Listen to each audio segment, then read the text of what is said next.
Assalamualaikum warahmatullahi wabarakatuh.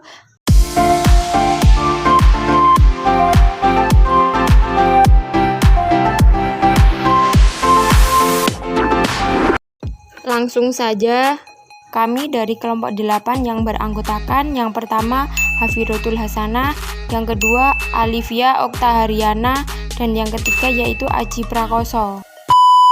Di sini saya pemateri pertama akan menjelaskan tentang pengertian dan karakteristik rancangan kompetensi.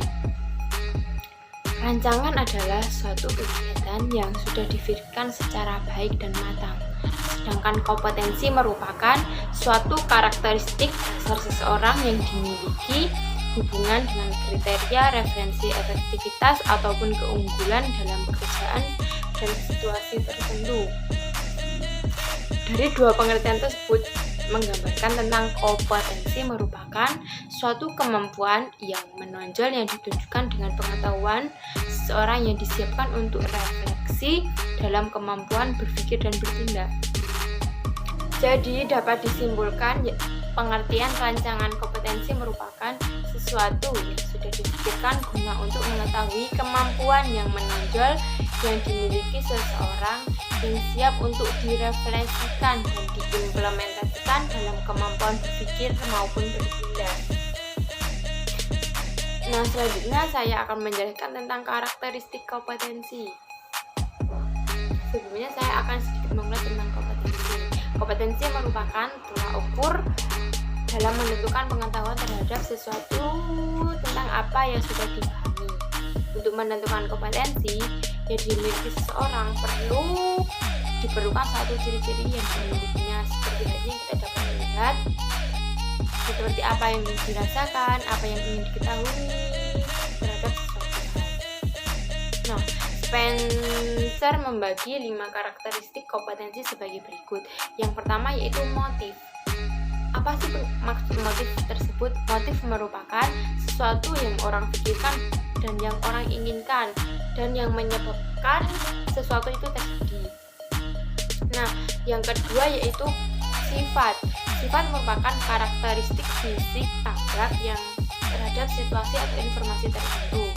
Nah, yang ketiga yaitu tentang konsep diri. Konsep diri merupakan suatu sikap, nilai, dan image seseorang. Contohnya itu seperti kepercayaan diri. Itu contoh dari konsep diri.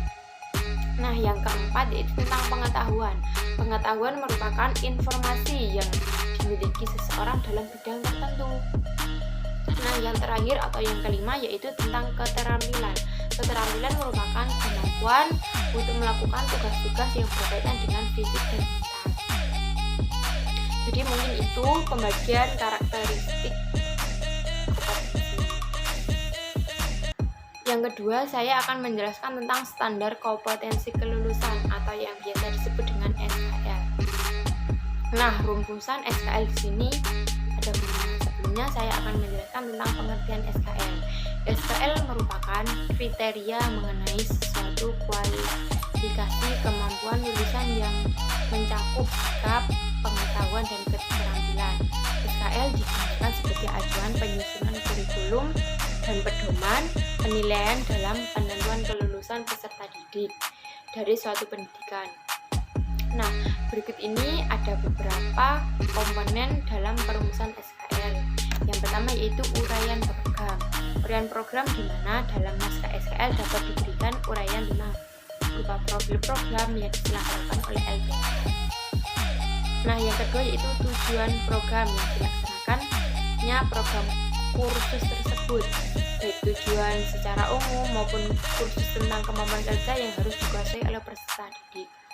Nah, yang ketiga yaitu profil lulusan yang menggambarkan kemampuan yang dimiliki oleh peserta didik setelah mengikuti program kursus. Yang selanjutnya yaitu tentang jabatan kerja.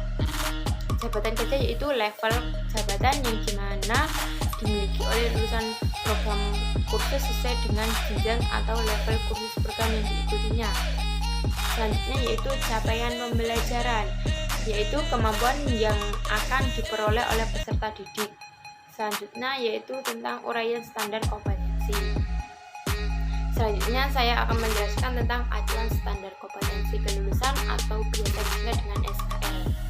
Yang pertama yaitu SKL yang diterbitkan oleh pemerintah melalui Ditjen Susat berbasis KKNI.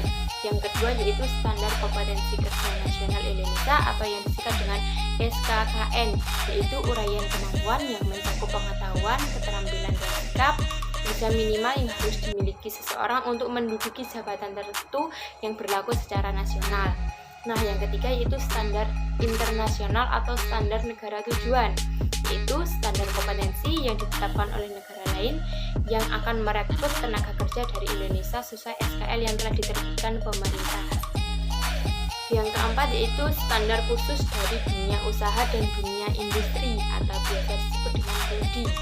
Berdasarkan masukan dari DUDI atau berdasarkan order surat pemerintahan tenaga kerja, analisis informasi, lowongan kerja dan lain-lainnya, standar dari DUDI biasanya dirumuskan oleh perusahaan tertentu secara spesifik dan profesi atau biasa disebut dengan asosiasi HRD, PHRI dan lain sebagainya.